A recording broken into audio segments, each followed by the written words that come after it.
नमस्ते, नमस्ते, नमस्ते। आई एम वेरी अपसेट कि आपको ये बताना पड़ रहा है मुझे। थोड़ा बहुत जितना मेरे नॉलेज में है, जो गोरखालैंड के केस में जो सीमा सुवेदी का जो एक बात चल रही है यूट्यूब में काफ़ी ज़्यादा, बीच में एक झगड़ा का मतलब एजेंडा बन चुका है। सीमा सुवेदी, आप ब्राह्मण कास्ट से हो, मैं भी ब्राह्मण कास्ट से हूँ। और नेपाल में आपका पुरखा, आपके दादा दादा के दादा भी शायद नहीं गए। गोरखालैंड के बारे में जितने आप कह रही हो और जितना इंडियन होने में प्राउड कर रहे हो, आई बिलीव दैट। क्योंकि आप इंडियन हो तो आप इंडिया को बहुत सपोर्ट करोगी। और आपको एक बात बता दूं, मैं नेपाल का हूँ, प्रॉपर नेपाल से पैदाशी हूँ। मेरे मम्मी पापा, मेरी पूरी फैमिली नेपाल में। और फिर भी मैं जय हिंद बोलने में मुझे डर नहीं है।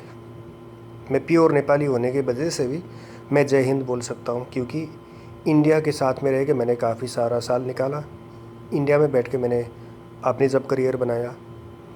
आज इंडिया की भी काफ़ी देन है मेरी फैमिली और मेरी मेरी खुद की एक पर्सनालिटी डेवलपमेंट में, या मेरी इकोनॉमिक स्टेटस में जो भी है, इंडिया का बहुत ज़्यादा देन है। मैं बहुत दिल से गर्व से बोलता हूँ कि I love India as well. लेकिन आपको एक बात मुझे बताना चाहिए था, सीमा सुवेदी जी। आप तो नेपाली को इतना गिरा के बोल रही है जैसे बर्तन धोने के लिए आते। जी, मैं आपको एक बात साफ साफ से बता देता हूँ, आप तो गलती से भी नेपाल में जाइएगा मत, क्योंकि आपको फिर मैं इंडियन हूँ बोलने में शर्म आएगा। आपको पता है इंडिया में बहुत सारे इंडियन, सॉरी, नेपाल में बहुत सारे इंडियन लोग रहते हैं। छोटे मोटे काम भी करते हैं, कबाड़ रद्दी उठाने का काम भी करते हैं। वहाँ चना चटपटी बेच के ज़िंदगी गुजारा चलाने वाले भी है। चाट मसाला बना के ज़िंदगी निकाल रहे हैं। प्लास्टिक के बोतलें रास्ता में फेंके हुए, कहीं कूड़े में फेंके हुए उठा के भी उन लोग वो बेचते हैं। हाँ, मैं ये कंपेरिजन नहीं कर रहा हूँ कि इंडिया में फिर नेपाली नहीं करते। नहीं, इंडिया में भी नेपाली बर्तन धोते हैं। ये बड़ी बात नहीं है, मैं उस बात को एक्सेप्ट करता हूँ। और आपको सीधी सी जवाब दे रहा हूँ, मैं एक होटल का शेफ़ हूँ। मैंने भी बर्तन धो के आज शेफ़ बन चुका हूँ। तो मुझे ये बताना इतना छोटा काम नहीं लगता है। अपनी करियर में, अपनी एक प्रोफेशनलिज्म में छोटे स्टेप से जो आदमी सीख के आगे आता है, वो आदमी एक अच्छा खूंखार बनता है। लेकिन आपको एक बात मैं सच क्या बताना चाहता हूँ कि गोरखालैंड, जो एक गोरखा नाम का शुरुआत कहाँ से हुआ, एक गोरखा था क्या चीज़, और गोरखा का जो नाम, एक उपाधि दिया गया था, एक अवार्ड था गोरखा, ये अंग्रेज़ ने दिया था। किसके लिए दिया था, ये आपको थोड़ा हिस्ट्री पढ़ने की बहुत ज़रूरत मुझे लग रही है। आप इंडिया की थोड़ा हिस्ट्री पढ़िए, गोरखालैंड कहाँ से शुरू हुआ। अरे वो भी छोड़ दीजिए, आपको शायद कंप्यूटर चलाना आता है। सीमा सुवेदी जी, आप एक काम करें, गूगल में सर्च करें। अगर सही जवाब आपको ना मिले तो आप मेरी इसी गूगल अकाउंट थ्रू भी आप मेरे साथ कनेक्ट रह सकती हो। मैं आपको थोड़ा बहुत समझाने में और आपको दो चार बातें बताने में मुझे गर्व महसूस होगा, ताकि मैंने जो दो बात जानी हूँ तो वो आपको सिखा सकूँ। गोरखा नेपाल का एक प्रसिद्ध सिटी है, एक डिस्ट्रिक्ट का नाम है। जितनी भी अंग्रेज़ के साथ लड़ने में और इंडिया, आई मीन हिंदुस्तान को एक फ्रीडम पाने के लिए जितना गोरखाली का योगदान था ना, उसमें जितने भी गोरखा सैनिक थे वो सब नेपाल से थे। ठीक है, तो आप लोग को, और दूसरी बात मैं ये भी बता देता हूँ कि आप लोग नेपाली भाषा बोल के, नेपाल की खून हो के, नेपाल का खून से आपकी पैदाशी हो के, आप नेपाल के बारे में इतना बुरा मत बोलो। आप लोग तो किसी लोग का गुलाम थे, अंग्रेज़ के गुलाम थे। आप लोग की तो स्वतंत्रता दिवस है इंडिया में। आपको पता है नेपाल ही एक राष्ट्र है जिसका आज तक स्वतंत्रता दिवस नहीं है, क्योंकि हम लोग किसी के गुलाम ज़िंदगी में नहीं किए। ठीक है, तो सीमा जी, आप थोड़ा इतिहास तो पढ़े, बहुत ज़रूरी है। और बात ये है कि आप नेपाली के लिए इतनी छोटी शब्दों में, मतलब इतनी घटिया शब्दों में कुछ शब्द जाल बना के मत बोलिएगा, क्योंकि आप भी कभी हमारे सामने बैठ के एक डिबेट करने का टाइम आएगा तो फिर हम लोग डिबेट भी करेंगे और आपको हम 2-4 बातें सिखाएंगे भी, क्योंकि मुझे लगता है आप हमसे छोटी भी हो और आपको इतना ज़्यादा समझ में भी नहीं आएगा। तो पॉलिटिकल बैकग्राउंड से हूँ मैं, थोड़ा बहुत मुझे भी नॉलेज है। और बात रही थी ममता बनर्जी या फिर हमारे Narendra Modi ji. Narendra Modi is prime minister of India, वो इंडिया के प्राइम मिनिस्टर है। और एक बात मैं बढ़ा के बोलता हूँ उसके ऊपर, he is not only a prime minister of India, he is a global leader. बहुत अच्छे इंसान है, उनकी जो एक तकनीक है, उनकी जो एक माइंड सेटअप है, बहुत बड़ा है। हम लोग नरेंद्र मोदी के लिए ये बात नहीं बोल रहे हैं, गलत नहीं बोल रहे हैं। नरेंद्र मोदी जी जो भी आप डिसीज़न लेंगे गोरखालैंड के लिए, नरेंद्र मोदी जी प्राइम मिनिस्टर इंडिया के लिए मेरी एक रिक्वेस्ट है मेरे तरफ से और मेरे जैसा दिल होने वालों की तरफ से कि गोरखालैंड अगर दार्जिलिंग को देना है तो दार्जिलिंग लैंड देने में कोई तकलीफ़ नहीं होगा, लेकिन गोरखालैंड ही क्यों? मैं सपोर्ट दार्जिलिंग गोरखालैंड का जो लड़ाई है ना, उसके लिए मैं सपोर्ट करता हूँ, उनकी मांग के लिए। लेकिन the title name of the state Gorkhaland is मेरे हिसाब से गलत है, क्योंकि आप लोग जितने भी दार्जिलिंग में रहने वाले नेपाली बोलने वाले जो इंडियन हो, आप लोग गोरखा नहीं हो। अगर गोरखा आप लोग सच में होते तो आसिमा सुवेदी गोरखालियों को इतना गाली दे के नहीं बोलती थी। और दार्जिलिंग से भी काफ़ी सारे लोग हैं, गाली दे के शब्द भी लिखे हैं, मैंने देखा हूँ कमेंट्स में। आप लोग गोरखा नहीं हो। आज नेपाल के बहुत सारे लोग आपकी सपोर्ट में हैं, आपकी दार्जिलिंग को एक हक मिलने के लिए। लेकिन हम थोड़े से विरोध इसी में हैं कि गोरखालैंड ही नाम क्यों, दूसरा कुछ नाम रख सकते हैं। दार्जिलिंग लैंड रखिए, कुछ भी रख सकते हैं, क्योंकि गोरखालैंड नाम रख के गोरखा के नाम जो एक उपाधि दिया गया था किसी ने, उसके नाम कमाने के लिए आप लोग की इतनी औकात मुझे नहीं लगता है।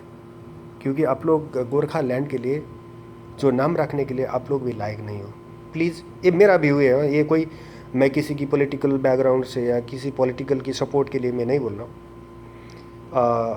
और एक बात ये है कि मैंने ममता बनर्जी जी का, मैं जब वीडियोस देखता हूँ उनकी, एक कुछ भी शो में इंटरव्यू देखता हूँ, आप देखिए इतने बड़े स्टेट की आप चीफ मिनिस्टर हो, आप वहाँ की किंग हो, और आपकी बिहेव जो बच्चों की जैसी है, एक साधारण एकदम अनपढ़ औरतों की तरीके से आपकी एक व्यवहार होती है मीडिया के सामने, स्टूडेंट के सामने। स्टूडेंट को आप तो माओवादी बोल के नाम भी ठोक दे रही थी। ये सब बहुत गलत है, आप बहुत ऊपर हो उससे। तो आपको मेंटलिटी एक सेटअप होना चाहिए कि आप कहाँ जा रही है, कैसे किस्म के आपके पास एक अनकम्फर्टेबल क्वेश्चन आ सकते हैं, उसके रिप्लाई के लिए आपको प्रिपरेशन होना बहुत ज़रूरी है, प्रिपेयर्ड होके जाना है वहाँ। बल्कि वहाँ जाके किसी को माओवादी का नाम डायरेक्ट थोपटना भी नहीं था। और आप लोग ये दार्जिलिंग के लिए जितना सेना परिचालन कर रहे हो और वहाँ से काफ़ी सारा द्वंद्व मचा रहे हो, हक के लिए लोग लड़ रहे हैं, उनको जाके गोली ठोक रहे हो, ये तो बहुत गलत बात है। ममता जी, आप उतर के आइए मैदान में, देख लीजिए। अगर आप एक बार दिल में हाथ रख के सोचिए और बोलिए, अगर आप दार्जिलिंग से पैदाशी होती थी ममता बनर्जी जी, तो क्या आप गोरखालैंड के लिए नहीं लड़ती थी? कभी भी आप किसी चीज़ को मना करने से पहले एक बार आप वहाँ जाके उस मंच से सोचिएगा कि आप अगर वहाँ से थी तो क्या आप उसको सपोर्ट नहीं करती थी? ग्लोबली गलत चीज़ को गलत सपोर्ट, गलत चीज़ को मतलब कमेंट, और अच्छी चीज़ को सपोर्ट कोई भी कर सकते हैं। अगर आज उत्तर कोरिया ने पारमाणविक हथियार उठाने की बात करते तो हम विरोध करते हैं। अगर अमेरिका ने बिना कसूर किसी भी दूसरी कंट्री को जाके एक बम से उड़ा देता तो हम भी बोलते कि अरे भाई ये तो गलत बात है। ठीक है, सच्चे के लिए वर्ल्ड में कहीं भी किसी भी चीज़ के लिए सपोर्ट कर सकते हैं और गलत चीज़ के लिए हम लोग विरोध कर सकते हैं। ये हमारा ह्यूमन राइट्स है, एक मानव की अधिकार है। देखिए, मैं अभी सऊदी अरब में बैठा हूँ, यहाँ पे मैं जॉब करता हूँ, और यहाँ से मैं 2-4 शब्द में आप लोगों के लिए जो बोला, अगर किसी को बुरा लगा तो प्लीज़ आप लोग मुझे कमेंट कर सकते हैं। स्पेसली सीमा बहन, आप थोड़ा सुधर जाइए। म तिमीलाई रिक्वेस्ट गर्छु सीमा बहिनी, होइन, नेपाली हो तिमी, सायद आसामबाट हो मलाई लाग्छ। प्लिज अलिकति स्टडी गर, ग्रेटर नेपाल को बारे में स्टडी गर। What was the greater Nepal? Greater Nepal क्या था, कितना बड़ा था, ये संधि कब हुआ था, सीमांकन कब हुआ था, पहले इंडिया का कितना हिस्सा नेपाल था, ये सब आपको जानना भी ज़रूरी है। और आपको ये बात भी बता दूं कि दार्जिलिंग तो पहले नेपाल ही था भाई, इतना भी छोड़ दीजिए। नैनीताल, देहरादून, गढ़वाल, कुमाऊं, ये सब नेपाल था पहले। काफ़ी सारे चीज़ें हैं, मैं आपको बताना अभी इतना वीडियो के ज़रिए ज़्यादा बताना नहीं सकता हूँ। थोड़ा बहुत लर्निंग कीजिए, आपकी उम्र शायद छोटी है, हमसे बहुत छोटी है, तो कुछ चीज़ें आप सीखें और एक अच्छी एक सिटीज़न बने, एक अच्छे सिटीज़न बने। अच्छी बात है, आप इंडिया को बहुत लाइक करती हो, बहुत प्यार करती हो और जय हिंद बोलती हो, बहुत बड़ी बात है। मैं भी बोल सकता हूँ क्योंकि मैंने भी इंडिया से बहुत सारी चीज़ मेरे को मिला है, तो इंडिया को मैं हेट नहीं करता हूँ। हाँ, 2-4 चीज़ें हैं जो गलत होती है उसकी मैं विरोध करता हूँ। और आपको ये बात बता दूँ, जब बेंगलोर में लड़ाई हुआ था और आसामीज़ को बेंगलोर से भगाया गया था और आसामीज़ को रुकाने के लिए हम लोग लड़ाई किया था बेंगलोर में, और आसामीज़ को सपोर्ट में हम लोग खड़े हुए थे, आपको पता है। जब बम्बे से रातों रात ट्रेन फ्री था, बेंगलोर से फ्री था, हम लोग सोसाइटी में काम करते हैं वहाँ। हम लोग एक नेपाल फेडरेशन है, हमारी एक पॉलिटिकल एक कम्युनिटी है, हम लोग वहाँ से खड़े होकर आप लोग के लिए सपोर्ट में बात किया था, ताकि आपके इंडिया के अंदर इंडिया ने इंडियन को भगाने के टाइम पे हम लोग आपके लिए खड़े हुए थे वहाँ, आप लोग की सपोर्ट में। तो ये मैं ये बताना नहीं चाहता हूँ कि मैंने इतना अच्छा काम किया है, लेकिन मैं आप लोग के लिए इतना बताना चाहता हूँ, प्लीज़ बहुत कुछ सोच समझ के बोलिएगा। थोड़ा बहुत नॉलेज होने से पहले हाईलाइट में आके बोलने का कोई फ़ायदा नहीं है। आपको 2-4 गालियाँ मिली, आपने भी किसी को गालियाँ दी, इससे आपकी स्टेटस आगे नहीं जाती है, बहुत गिर जाती है। धन्यवाद सबै दर्शक अनि मेरो कुराहरू 2-4 कुराहरू सुनिदिनेहरू सबैलाई। हाँ, और एक लास्ट बात बताना चाहता हूँ। आपने तो बोला था कि इंडिया से आके डोनेशन बॉक्स रख के अर्थक्वेक के लिए बहुत प्रे किया, थैंक यू उसके लिए। लेकिन एक बात आपको बताना चाहता हूँ, अगर सच्चे दिल से बताऊँ ना, इंडिया से बेहतर सहयोग दूसरे कंट्री से भी मिला था। इंडिया तो भाई बंधु की तरह एक हमारा भातृ राष्ट्र है, ठीक है, ये दोनों भाई जैसे नेपाल और इंडिया। लेकिन इंडिया से जो सहयोग मिली थी ना नेपाल के लिए, उससे कई गुना ज़्यादा दूसरों कंट्री से मिली थी, क्योंकि हम वहाँ थे, क्योंकि हमने वहाँ देखे थे, क्योंकि हम लाइव में थे, खड़े थे वहाँ। आप टीवी में 2-4 आदमी वहाँ जाके खड़ा होके कुछ खाने का चीज़ दिया, एक लगाने के लिए दिया, ओढ़ने के लिए दिया, इसका मतलब नहीं कि इंडिया ने बहुत सपोर्ट किया। हाँ, सपोर्ट किया, लेकिन कितना किया आप ये मूल्यांकन मत कीजिएगा, हमको पता है कितना किया है। इंडिया से बहुत बेहतर बता दूं आपको, बुरा लगेगा, शायद आप लोग से ज़्यादा बांग्लादेश, पाकिस्तान इन लोग ने किया था सहयोग। सॉरी बताने के लिए, मुझे इतना अच्छा नहीं लगता है किसी देश का नाम लेके फिर ये मत बोलिएगा कि पाकिस्तान का सपोर्ट करता है, ये बात नहीं है।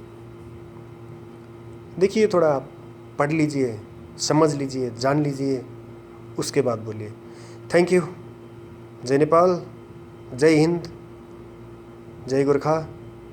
मुझे ये सब बोलने में कोई तकलीफ़ नहीं है, सबके लिए कहता हूँ और बोलता हूँ, मेरी एक ही धर्म है, ह्यूमैनिटी। तो मानवता के नाते से एक दूसरे को हेल्प कीजिए, और जो भी करना चाहते कुछ अच्छे के लिए कीजिए, बुरे काम मत कीजिए। Thank you.